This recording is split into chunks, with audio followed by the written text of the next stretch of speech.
Assalamualaikum warahmatullahi wabarakatuh, Sobat Kukar. Salam jumpa kembali bersama saya Rahmawati dalam Sudut Pandang Podcast. Podcastnya pemerintah Kutai Kartanegara, optimis membangun Kukar.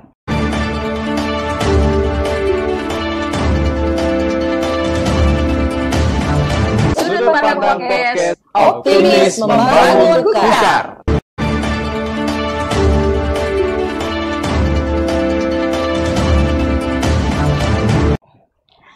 Baik Sobat Kukar, hari ini kita kedatangan dua narasumber yang tentunya tidak asing di daerah kita, dan beliau-beliau ini merupakan orang-orang penting di Kutai Kartanegara. Narasumber kita yang pertama dari Dinas Pendidikan dan Kebudayaan Kutai Kartanegara, yaitu dengan Bapak Muhammad Agus Syarifuddin. Beliau merupakan pamong budaya ahli muda. Selamat siang Bapak. Dan narasumber kita yang kedua, Bapak Raden Dedi Hartono. Dan beliau ini merupakan kerabat Kesultanan Kutai Kartanegara, Ing Martadipura. Selamat siang Bapak. Baik Sobat Kukar, pertama-tama kita ke narasumber kita yang pertama dulu, yaitu dengan Bapak Muhammad Syarifuddin selaku Pamong Budaya Ahli Muda Dinas Pendidikan dan Kebudayaan Kutai Kartanegara terkait dengan program pemerintah daerah, khususnya program prioritas atau program dedikasi Kukar Idaman. Apa saja ini Pak program atau kegiatan Dinas Pendidikan dan Kebudayaan Kukar dalam mendukung program prioritas atau program dedikasi Kukar Idaman, khususnya program berbudaya?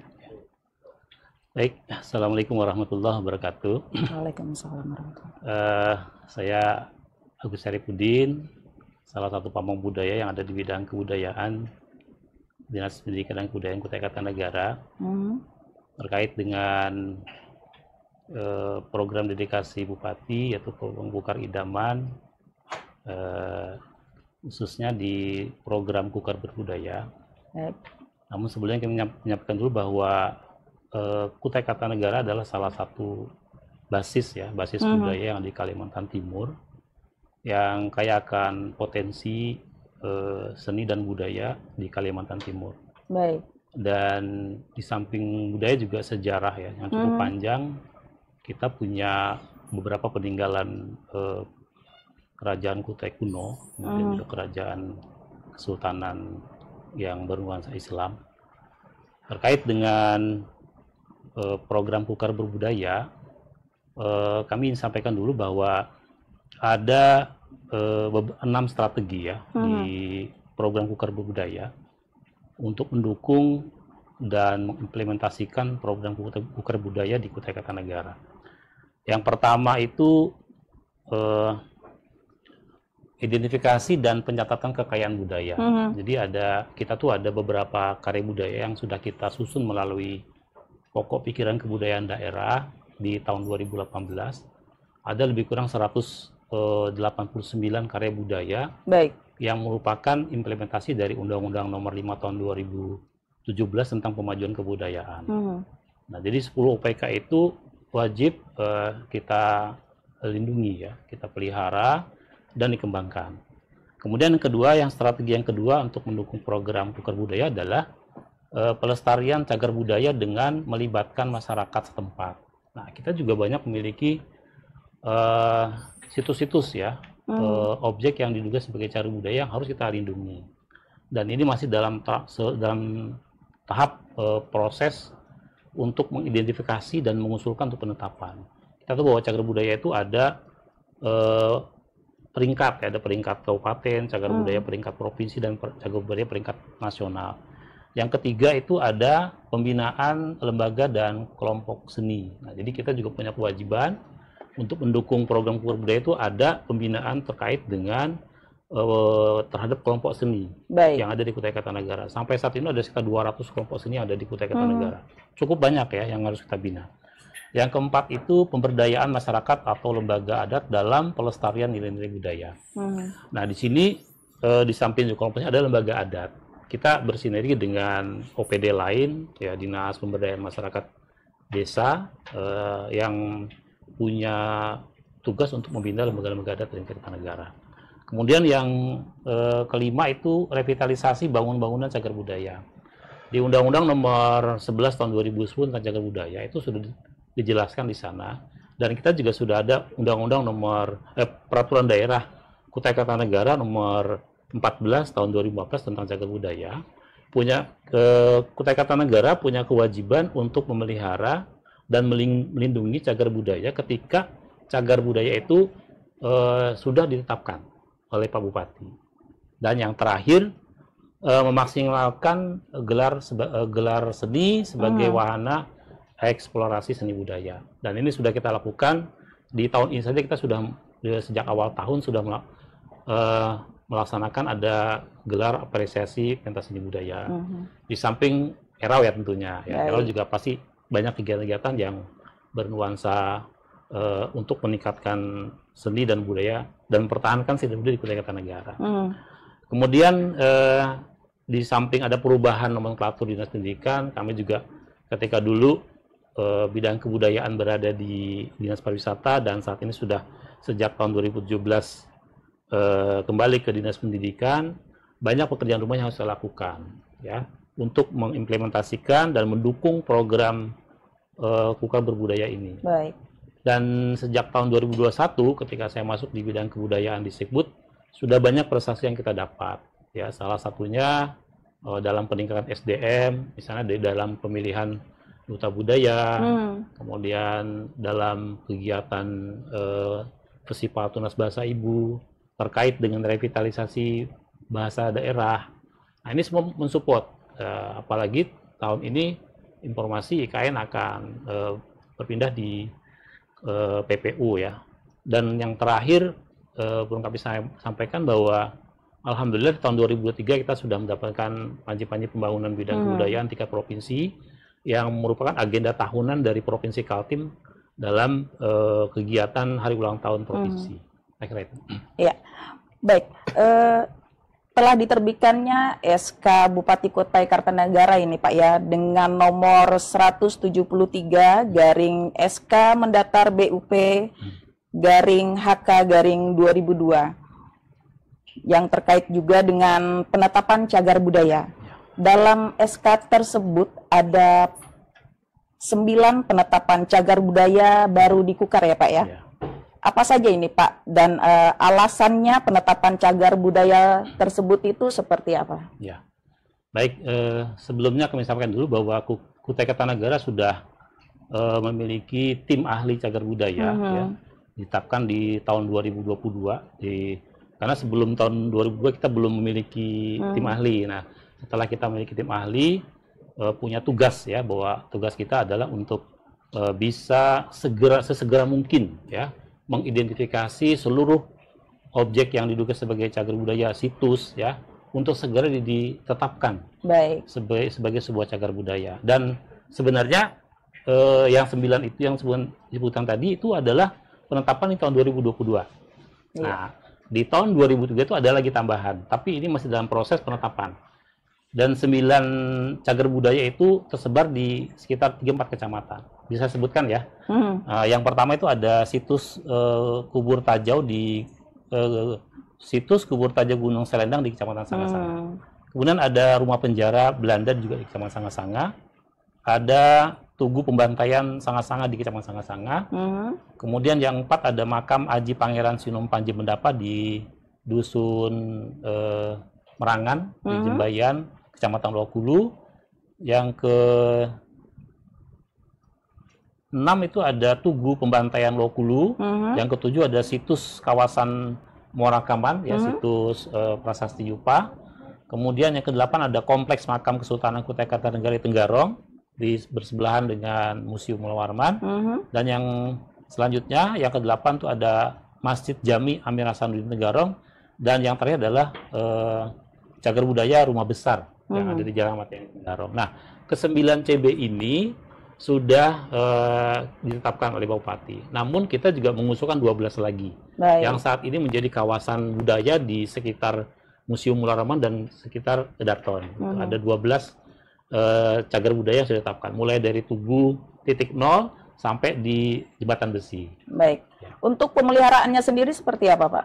Ya, jadi setelah ditetapkan sebagai sebuah cagar budaya peringkat kabupaten, walaupun ada seperti Masjid Jami itu sudah diusulkan untuk CBN ya, cagar budaya peringkat nasional, karena dia bertahap mulai dari cagar budaya peringkat kabupaten, peringkat provinsi, baru nanti peringkat nasional. Nah, kalau Masjid Jami itu sudah orientasinya dia ke masjid cagar budaya nasional.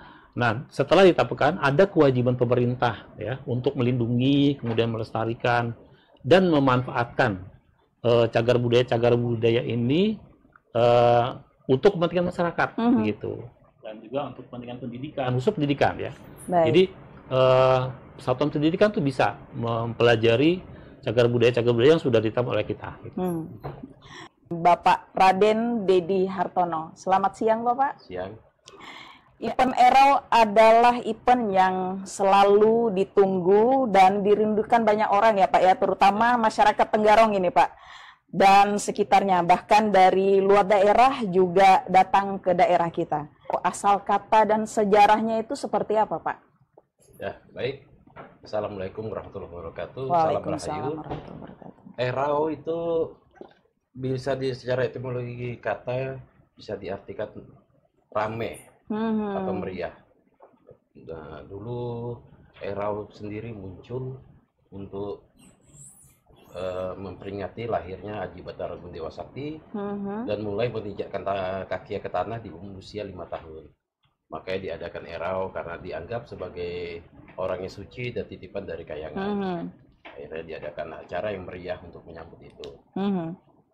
Dan berkembangnya dulu Erau itu ada 2 sebenarnya. Erau Batu Samban dan Erau Edar Benua. Yang dulu Erau Batu Samban hanya pernah dilakukan Kesultanan hanya 1 kali, waktu pertama kali Haji Batara Agung Dewa Sakti melakukan pijak tanah, itu dilakukan selama 41 hari. Nah, setelah ke belakangnya Erau hanya diadakan sampai 21 malam. Dan terakhir di era-era pemerintahan Kesultanan sudah bergabung dengan Republik, Erau hanya diadakan selama 7 hari. Dan tema-temanya bermacam-macam kita gunakan. Yang menyadur dari Erau Beredar Benua. Sekarang ini Erau Bena Benua. Kaltim kita biasanya menyesuaikan dengan tema-tema pemerintahan. Baik. Erau sendiri biasanya dulu atas kehendak Sultan untuk merayakan panen atau hasil bumi yang lebih melimpah, dan Sultan ada berkeinginan untuk merayakan sesuatu, maka diadakan Erau. Nah, seperti saya katakan tadi, Erau itu atas kemauan, keinginan Sultan, karena yang dieraukan itu adalah Sultan. Betul. Nah, di sekarang ini ketika pemerintahan Kesultanan pindah ke 3 kalinya di Tenggarong, Erau mau tidak mau kita sesuaikan dengan ulang tahun Kota Tenggarong di bulan September. Mengapa Erau ini Pak penting bagi publik di eks wilayah Kesultanan Kutai Kartanegara ing Martadipura? Dulu Kesultanan itu mempunyai luas wilayah yang lumayan banyak Pak ya, sebelum kita berpecah itu pemekaran Kesultanan punya wilayah yang luas. Artinya di situ Kesultanan menaungi segala macam suku dan karakter orang dan wilayah yang masing-masing berbeda. Pentingnya Erau itu adalah Erau itu untuk mengumpulkan seluruh masyarakat, karena seluruh golongan masyarakat dan suku-suku itu berkumpul di Erau itu. Dan biasanya mereka membawa hasil bumi, nanti dikembalikan lagi ke masyarakat yang membawa itu untuk dikelola sebagai persembahan. Nah, disitulah maknanya Erau itu kita bersama-sama dan bergotong royong. Dan di Erau itu pun sebenarnya Kesultanan kami kerabat itulah waktunya kami menjamu masyarakat yang rakyat. Baik, Bapak siapa saja ini Pak yang terlibat dalam ritual Erau-nya sendiri? Yang pasti seluruh kerabat Kesultanan, masyarakat, ada dewa belian, terus ada pangkon yang ditunjuk-tunjuk di setiap kampung-kampung, dan perangkat-perangkat adat yang lain. Berarti untuk pangkonnya sendiri tidak mesti orang dari keraton ya Pak ya, masyarakat juga bisa. Angkot itu biasanya mewakili dari kelompok kampung Melayu, Panji, Mangkurawang. Seperti itu. Ya. Baik. Dan ritualnya sendiri Pak, apa saja yang dilaksanakan dalam erau tersebut? Sebelum memulai erau biasanya kami mengadakan luluh pertama Sultan. Artinya Sultan sudah mulai bertuhing, dilanjut dengan titi bende, artinya memberitahukan masyarakat bahwa Sultan akan mengadakan erau, terus dilanjut lagi dengan menjamu benua, ya artinya kita memberitahu alam sebelah yang menjaga wilayah kita bahwa akan diadakan erau, ya biasanya dilakukan di kepala benua, tengah benua, dan buntut benua. Terus malam dilanjut lagi merangin yang dilakukan para belian, artinya merangin itu mereka membuka langit itu untuk memberitahu kayangan bahwa Sultan akan mengadakan erau, dan di malam ketiganya kita mulai mengadakan kelas. Dan tentunya orang-orang khusus ya Pak ya? Ya, yang pasti perangkat, betul. Perangkat adat dan tamu-tamu lah. Ya, untuk pengalamannya sendiri Pak, setiap diadakannya erau ini Pak, tentunya ada pengalaman-pengalaman yang menarik ini Pak ya. Apa saja itu Pak? Pengalaman menariknya itu di erau itulah kita bisa berbaur sebenarnya. Artinya di erau itu kita melupakan kasta.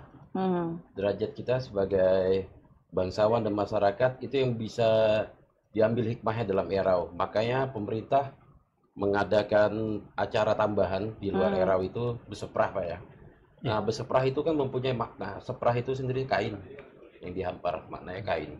Artinya dimakan bersama itu antara kerabat kesultanan, bahkan sultan sendiri dengan masyarakat itu, kita duduk sama tinggi, sama rendah, berdiri sama tinggi. Artinya di situ dalam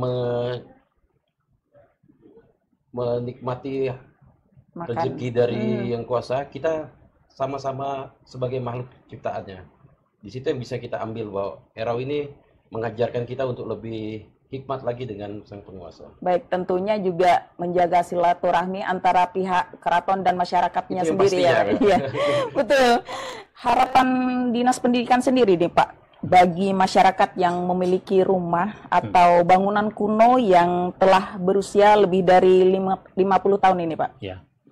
Di Undang-Undang Nomor 11 Tahun 2010 tentang Cagar Budaya sudah dinyatakan bahwa cagar budaya yang sudah ditetapkan itu ada kewajiban pemerintah daerah.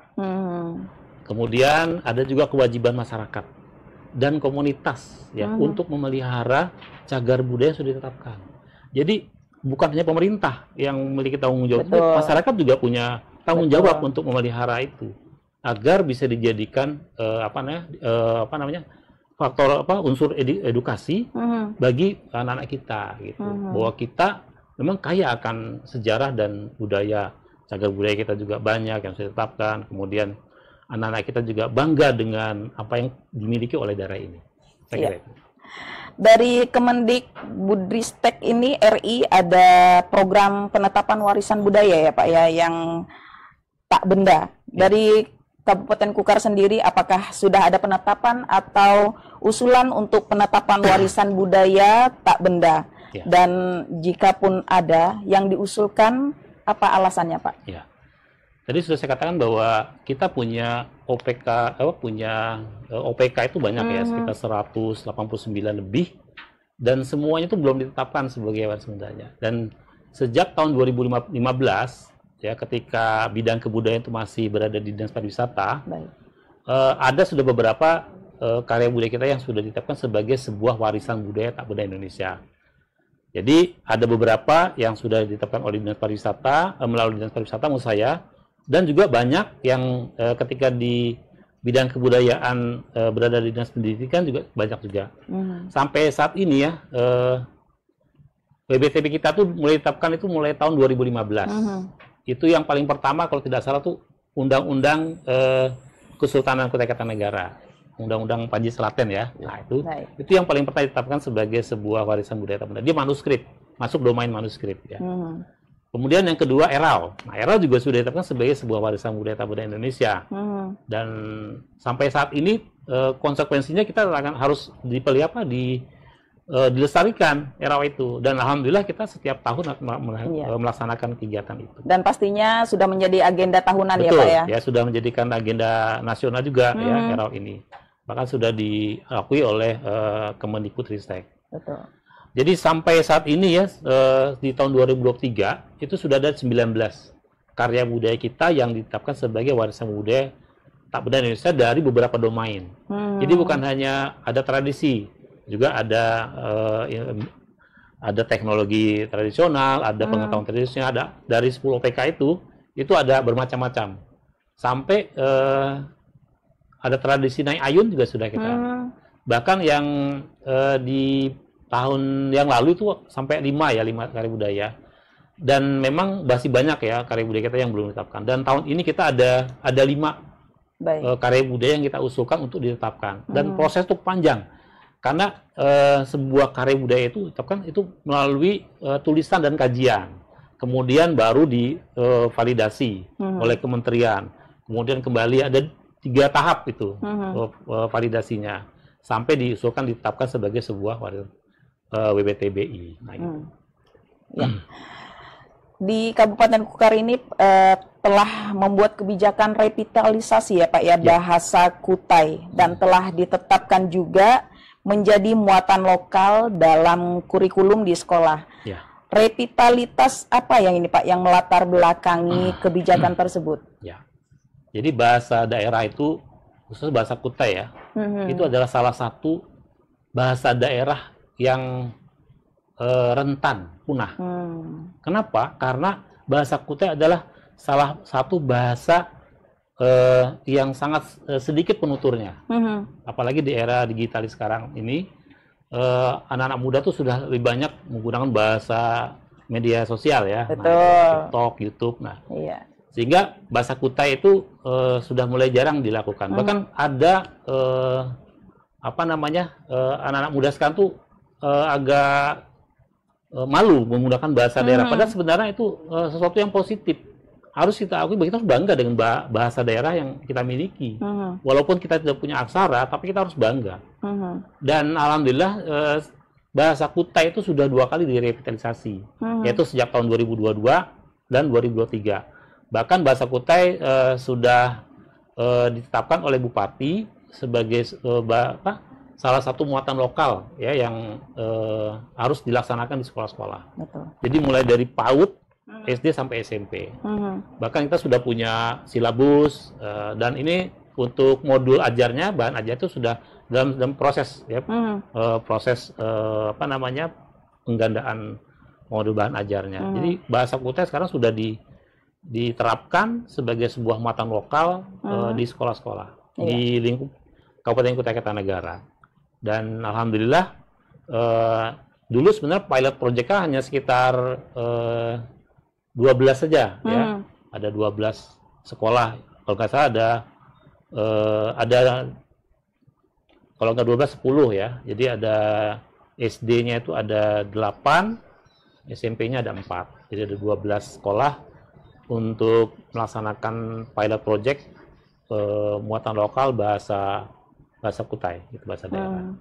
Dan itu sudah diakui oleh Kementerian di Dapodik, gitu. Nah, Dapodik. Jadi sudah bisa. Jadi kalau misalnya ada guru bahasa Kutai untuk pengajuan kredit poin dan sebagainya itu bisa diakui. Gitu. Kira-kira mulai kapan itu, Pak? Pembelajaran muatan lokal bahasa Kutai itu mulai tahun 2022 sudah dimulai. Sudah mulai ya, Pak ya? Sudah mulai. Jadi dan sudah 2 kali ya, 23 itu sudah ada pembinaan pembekalan guru bahasa Kutai. Jadi guru bahasa Kutai tidak harus orang Kutai. Orang Jawa pun bisa selama dia sudah lama tinggal di Kutai Kartanegara. Ironis ya kalau misalnya dia tidak bisa menggunakan bahasa Kutai. Nah itu. Jadi istilah di mana bumi dipijak di situ lagi. Orang daerah sendiri tentunya ya, Pak ya. Baik, Pak. Sudah berapa banyak sekolah ini, Pak, yang menerapkan muatan lokal tersebut ini, Pak? Ya. Terakhir di 2024 itu edaran dari Pak Kadis sebenarnya harus sudah memanfaatkan bahasa Kutai ini. Cuma yang saya kata tadi ada pilot project 12 sekolah di awal itu. Nah, sekarang sudah hampir 10 sekolah sudah melaksanakan itu. Bahkan sudah ada asesmennya, sudah ada ujiannya untuk muatan lokal bahasa Kutai ini. Jadi dimasukkan sebagai salah satu muatan lokal yang memang resmi kita lakukan di Kutai Kartanegara. Bahkan kemarin ada salah satu kabupaten yang berkunjung ke kita untuk melakukan studi banding gitu ya, studi tiru terkait dengan pengelolaan bagaimana bahasa Kutai dipersiapkan untuk bisa diajarkan di sekolah-sekolah gitu. Kalau nggak satu dari Kabupaten Pasir. Betul.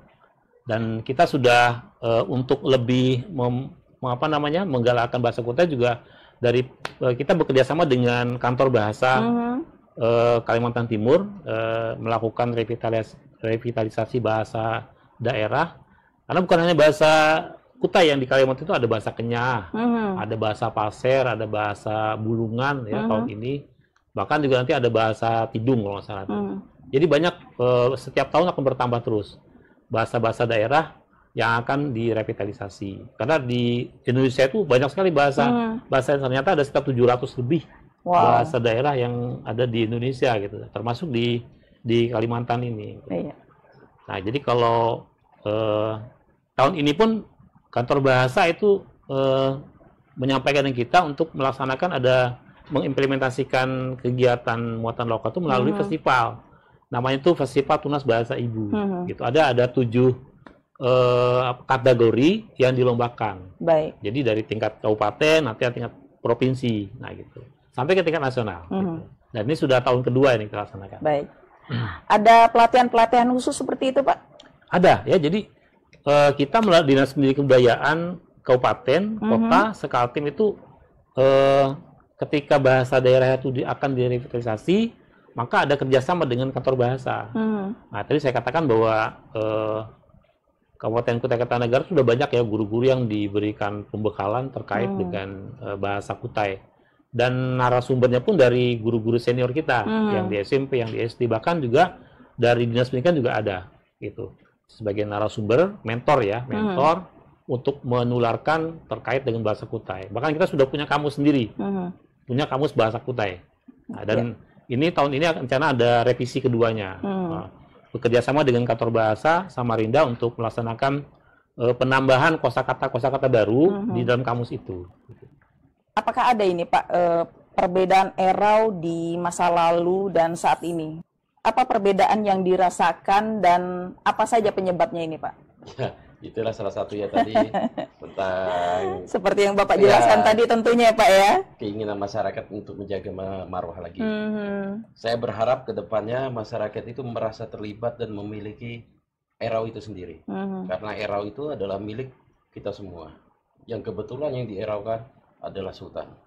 Erau adalah milik kita semua. Biasanya kami kesultanan itu tetap mengadakan reward. Artinya setiap camat atau lurah itu akan coba kami berikan gelar dengan harapan mereka bisa membangunkan lagi marwah erau itu ke masyarakatnya. Dan kami sadar itu tidak akan maksimal bila tidak bisa dibantu oleh pemerintah kabupaten dan provinsi tentunya. Betul. Provinsi sangat berperan penting. Karena biar bagaimanapun pusat pemerintahan waktu zaman kerajaan itu berada di Kutai Kartanegara. Itu yang perlu dipahami lagi oleh pihak pemerintah. Betul. Ya, baik. Kira-kira apa dan bagaimana ini Pak strategi yang diperlukan untuk mengembalikan marwah erau sebagai upaya warisan budaya?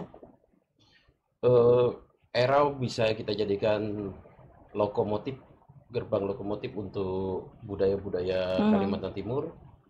Dan strateginya itu erau itu perlu semua pihak untuk saling membantu, jangan hanya dibebankan ke pemerintah Kabupaten Kutai Kartanegara, karena jelas ini Kesultanan Kutai Kartanegara ini memiliki wilayah di Kalimantan Timur. Jadi harapan kami seluruh kabupaten kota ex-Wapraja bisa saling bahu-membahu untuk menggaungkan erau lagi, dan tentunya gubernur harus berperan penting di sini. Di erau ini kan Pak ada yang namanya mengulur naga ya Pak ya? Tentunya dibawa ke Kutai Lama. Mengapa mesti dibawa ke sana? Nah, dulu awal muasalnya kerajaan Kutai dan lahirnya Batara Agung Dewa Sakti dan Putri Karang Meletu itu berada di daerah Kutai Lama. Jadi sejarahnya naga itu mewujudkan Putri Kalang Melenu yang mengelilingi Kutai Lama, turunnya dari pondok itu. Baik. Dan beredar 7 kali di Sungai Kutai Lama sebelum akhirnya terbang ke Kayangan. Nah, itulah yang menjadi cikal bakal cerita Erau yang kami lanjutkan sampai sekarang. Iya. Kami hanya fokus di ritual adat dalam keraton. Pemerintah untuk meningkatkan ekonomi masyarakat itu mengadakan event-event yang sangat luar biasa banyak yang tersebar di daerah Tenggarong dan pelosok. Nah, itu di sanalah terjadi transaksi ekonomi yang sangat, menurut kami ya sangat bagus untuk masyarakat, terutama untuk UMKM. Baik, baik Bapak, kita break sejenak dulu. Baik Sobat Kukar, kita jeda sejenak dulu. Tetap di Sudut Pandang Podcast, kita akan kembali setelah yang satu ini.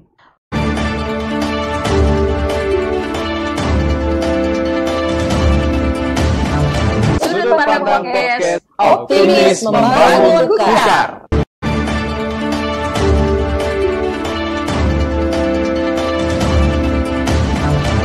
Baik Sobat Kukar, kembali lagi di Sudut Pandang Podcast, tetap dengan dua narasumber kita. Baik, Pak Dedi, harapannya sendiri nih Pak, dengan pelaksanaan Erau yang akan datang ini, yang akan dilaksanakan ini seperti apa ini Pak? Harapannya kita berharap Erau adalah menjadi daya tarik Kalimantan Timur dalam menghadapi IKN ini. Gitu. Revitalisasi bahasa Kutai ini apakah ada tim khusus ini Pak? Ya, jadi gini, sebelum bahasa Kutai itu dijadikan muatan lokal oleh pemerintah Kabupaten Kutai Kartanegara, di bidang kebudayaan itu kita menyiapkan regulasi dulu. Ya, jadi kita buat pada saat itu kita membentuk tim untuk penyusunan perbub terkait dengan bahasa Kutai. Baik. Dan alhamdulillah kita sudah punya perda ya, perda nomor 2 tahun 2018 tentang pemajuan kebudayaan dan identitas daerah. Kemudian juga ada perbub terkait dengan penetapan muatan lokal. Kemudian yang ketiga ada SK Bupati yang menyatakan bahwa bahasa Kutai adalah salah satu muatan lokal yang bisa diajarkan di sekolah, di satuan pendidikan. Kemudian juga kita ada tim penyusun silabus, silabus kurikulumnya, kurikulum bahasa Kutai. Ada juga pembentukan tim penyusunan modul bahan ajar. Kemudian ada tim penyusun kamus. Dan yang terakhir ada panitia festival tunas bahasa ibu. Nah, jadi setelah semua rangkaian pembentukan tim-tim ini, kita bermuara di festival gitu, untuk mengimplementasikan kepada sekolah-sekolah seperti lomba tarsul yang berkaitan dengan bahasa Kutai. Kan kalau tarsul pasti bahasa Kutai ya. Baik. Tarsul juga bukan hanya di Kutai, di Kalsel juga ada tarsul. Betul. Makanya tarsul sudah ditetapkan sebagai sebuah warisan budaya, namanya tarsul Kutai. Jadi seperti itu. Timnya banyak. Ya. Untuk program kesenian ini Pak dan kebudayaan yang lain diselenggarakan oleh Dinas Pendidikan sendiri Pak, apakah ada memang programnya tersebut? Ya, jadi di bidang kebudayaan itu ada 5 program ya, yang melekat sebagai nomenklatur kegiatan kita. Ada namanya program pengembangan kebudayaan yang pertama, yang kedua itu program pembinaan kesenian, kemudian yang ketiga program pembinaan sejarah, yang keempat program pembinaan dan pelestarian cagar budaya, dan yang kelima adalah program pembinaan permusiuman. Nah, kelima program ini sudah masuk di RPJMD Bupati 2021-2026. Kemudian kita breakdown lagi ke beberapa kegiatan dan subkegiatan dan juga beberapa paket pekerjaan. Alhamdulillah sejak kami masuk ya di bidang kebudayaan, sudah banyak paket pekerjaan yang kita lakukan, baik di penyelenggaraan event, kemudian pembinaan SDM, kemudian di pembinaan kesenian, juga di event-event kesenian. penetapan cagar budaya, itu semua sudah kita lakukan. Dan kebetulan karena saya posisi di Pokja Pembinaan Sejarah Lokal dan Pelestarian Budaya Daerah, ada 3 paket pekerjaan yang cukup besar ya. Pertama itu ada ERAW ya, upacara ERAW itu yang setiap tahun kita laksanakan. Kemudian yang kedua itu ada Festival Tunas Bahasa Ibu. Kemudian ada juga ini yang kegiatan yang baru tahun kemarin dilakukan, itu ada namanya gelar pentas seni budaya Kutai Kartanegara, gelar apresiasi pentas seni budaya itu di seluruh kecamatan, dan ada wacana untuk melaksanakan kegiatan Festival Budaya Keraton Nusantara. Ini masih tentatif waktunya, masih dalam proses perencanaan. Mudah-mudahan bisa terlaksana. Walaupun banyak kegiatan sebenarnya, kalau di sekarang sudah banyak sekali paket pekerjaan yang dilakukan oleh bidang kebudayaan. Ya, baik Bapak. Tadi Bapak juga mengatakan tidak menutup kemungkinan ya Pak ya, guru bahasa Kutai itu dari daerah luar tentunya. Ya. Apakah sudah ada itu Pak? Sudah ada ya. Jadi ada guru muatan lokal bahasa Kutai yang bukan asli orang Kutai. Gitu. Bahkan ada luar biasa juga ya Bapak ya, cepat pembelajarannya Pak. Jadi bahasa Kutai itu udah sesulit bahasa, kalau saya lebih sulit bahasa Bugis malah itu. Dan tentunya bahasa Dayak ya Pak ya. Betul, sama bahasa Dayak, bahasa Kenyah, Dayak Kenyah. Ya baik Bapak, kita break sejenak dulu. Ya. Baik Sobat Kukar, kita break sejenak dulu. Tetap di Sudut Pandang Podcast, kita akan kembali setelah yang satu ini.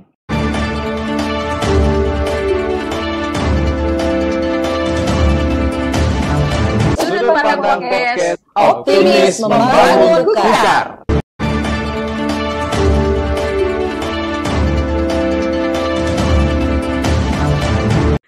Untuk harapan nih Pak, atau pesan khusus Kesultanan Kutai Kartanegara terhadap persiapan pelaksanaan dan setelah ERAW berakhir ini seperti apa?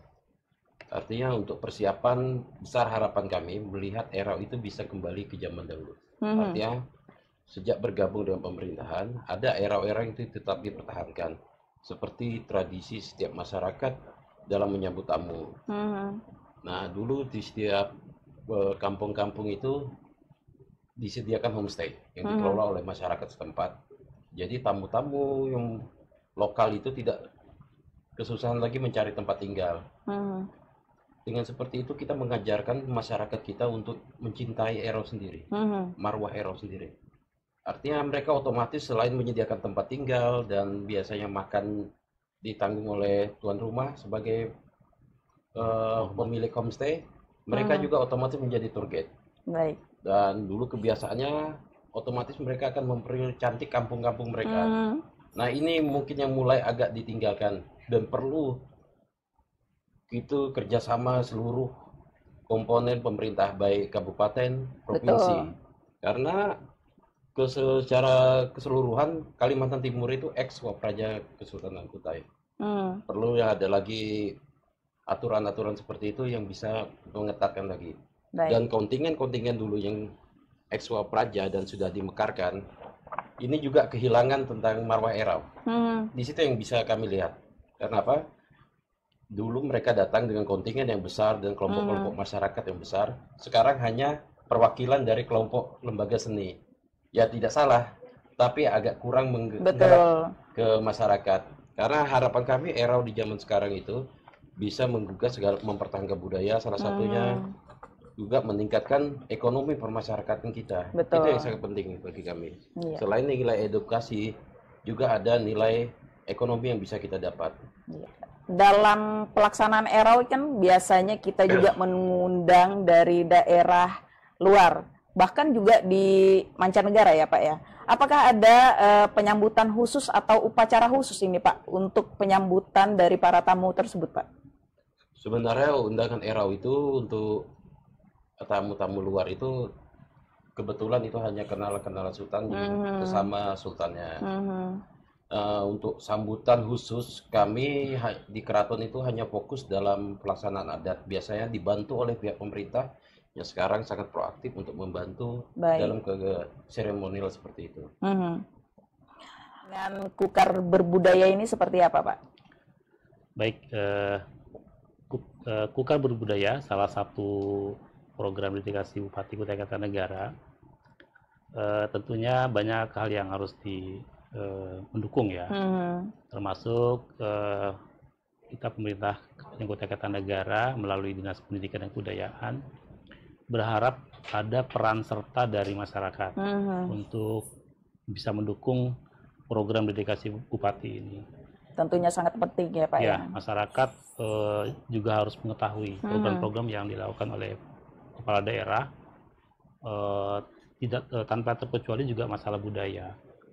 Karena sudah saya katakan di awal tadi bahwa Kutai Kartanegara basis dari budaya di Kalimantan Timur. Kemudian di samping masyarakat juga kita berharap ada support dari dari pihak dunia usaha. Karena dunia usaha juga punya peran penting ya ketika sebuah budaya itu mulai dikembangkan ya, kita tidak melulu berharap dari pemerintah. Karena pemerintah itu punya keterbatasan. Jadi banyak yang harus dibiayai ya melalui anggaran dari Dinas Pendidikan dan Kebudayaan. Termasuk juga dari bidang kebudayaan. Makanya saya juga berterima kasih kepada Pak Bupati, kemudian juga Bapak Kepala Dinas Pendidikan dan Kebudayaan yang telah mensupport ya, bukan hanya dari sisi pengalaman dari sisi semangat ya supportnya, tetapi juga dari penganggaran, juga dari tahun ke tahun kita sudah bisa merasakan bahwa kebudayaan itu juga perlu disupport oleh anggaran agar semua program-program yang ada di rencana pembangunan daerah itu bisa terimplementasi dan terlaksana dengan baik untuk mendukung semua program Kukar Idaman, program Bupati. Jadi saya kira bukan hanya pemerintah, masyarakat dan dunia usaha pun juga punya peran untuk bisa mendukung program Kukar Berbudaya ini. Termasuk juga ada komunitas. Nah, komunitas masyarakat itu banyak. Ada komunitas seni, ada komunitas budaya, ada lembaga adat. Nah, ini semua harus bersinergi untuk mendukung program Kukar Berbudaya. Saya kira itu. Ya. Demikianlah tadi perbincangan kita bersama dengan dua narasumber kita yang pastinya sangat menarik dan bermanfaat untuk kita ketahui. Tidak afdol ya Pak ya di akhir pertemuan kita di siang hari ini untuk tidak berpantun tentunya Pak. Baik, mungkin dari Pak Agus sendiri ini Pak, pantunnya sendiri ini apa ini Pak? Baik, kami coba berpantun walaupun satu ya nggak apa-apa ya. Ya nggak apa-apa Pak. Anak santri pergi ke surau, memohon berkah dan ridho ilahi. Mari kita sukseskan upacara erau, melestarikan adat dan tradisi. Terang bulan bersama kekasih, cukup sekian dan terima kasih. Baik, tadi Bapak Agus sudah tentunya ya, dan mungkin dari Pak Dedinya sendiri ada pantunnya Pak? Siap. Baik Sobat Kukar, tadi narasumber kita sudah berpantun dan mungkin dari saya juga ada pantunnya nih. Ke sungai belayan bersama kekasih. Cukup sekian dan terima kasih. Wassalamualaikum warahmatullahi wabarakatuh. Waalaikumsalam.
Pandang Podcast, podcastnya pemerintah Kutai Kartanegara, Optimis membangun Kukar.